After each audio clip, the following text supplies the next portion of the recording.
बेवफा तुझे मैं क्या कहूँ, बेवफा तुझे मैं क्या कहूँ, तेरे दिल में समा गया।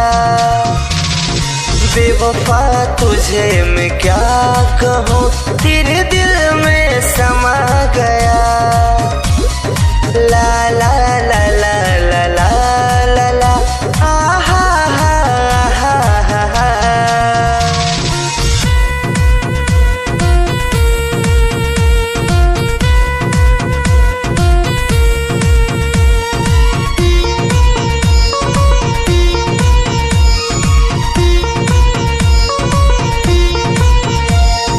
कितना बताऊं तुझको मैं, तुम पे समय गवाया था। सब रिश्तों को तोड़ कर मैं तेरा प्यार निभाया था। कितना बताऊं तुझको मैं, तुझ पे समय गवाया था। सब रिश्तों को तोड़ कर मैं तेरा प्यार निभाया था। फिर भी मेरे उम्मीदों पर क्यों, फिर भी मेरे उम्मीदों पर क्यों मातम सा छा गया। बेवफा तुझे मैं क्या कहूँ, तेरे दिल में समा गया। ला ला ला ला ला ला ला ला आहा हा हा हा हा।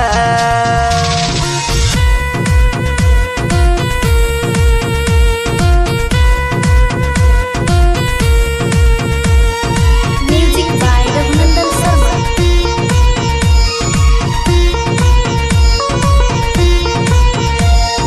दिल तो मेरा आज भी तुझको अपना माने, गैरों की बाहों में हो पर तुमको अपना जाने।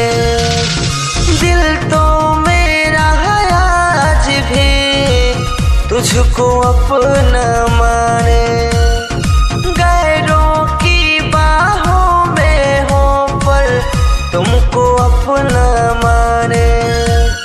शर्मा रघुनंदन कहे, कूदे भान मनोज कहे, वक्त कैसा आ गया। बेवफा तुझे मैं क्या कहूँ, तेरे दिल में समा गया। ला ला ला ला ला ला ला ला आहा हा हा हा हा।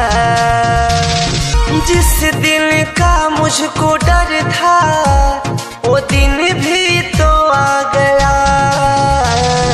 जिस दिन का मुझको डर था वो दिन भी तो आ गया। बेवफा तुझे मैं क्या कहूँ, बेवफा तुझे मैं क्या कहूँ, तेरे दिल में समा गया। बेवफा तुझे मैं क्या कहूँ, तेरे दिल